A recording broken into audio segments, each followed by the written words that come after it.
but by then it would be no more than a spasm from the nuclear ashes. The most serious form of accidental nuclear war breakout would be a miscalculation. Certainly I would hope it's so infinitesimal within this command that it's almost beyond my ability to conceive of it, but I wouldn't rule it out as impossible. Looking good. Détente between America and Russia was meant to reduce our nuclear fears. In fact, precisely the opposite has happened. The arms limitation talks have actually accelerated the arms race, with each side building more and more nuclear toys as bargaining power. If this sounds crazy, you are right, it is.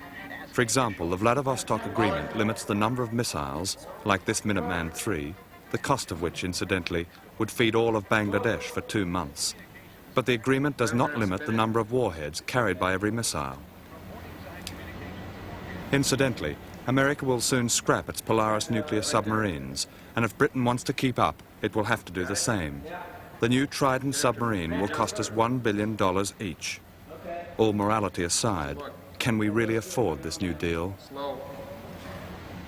In 1973, the United States Senate investigated America's nuclear defenses.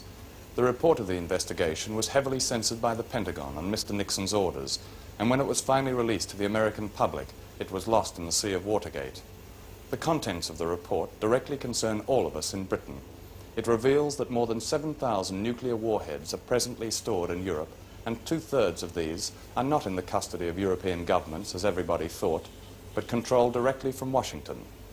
In other words, it doesn't really matter that we in Britain spend more on defense than any other European country, with the exception of Portugal. The reality is that our ultimate defense, or destruction, is at the sole political discretion of an American president, or whoever may have his finger on the trigger at the time. It's going to be a long alert this time, I believe. Lieutenant Gene Moseley has his finger on the trigger. Today he bids farewell to his wife Barbara and leaves for a normal shift babysitting the big birds, as Gene affectionately calls his missiles. Gene Moseley is called a missileer and is trained to launch the Minuteman III missile from its silos spread across North Dakota. Are the doors secure? Yes, sir. Today's briefing is unclassified. A classified briefing will follow. Transportation is as shown on the slide. Note your vehicles.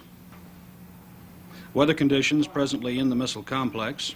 Sky conditions are overcast. Visibility at 7 miles. Missileers are, it is fair to say, a very special and very strange group of young men.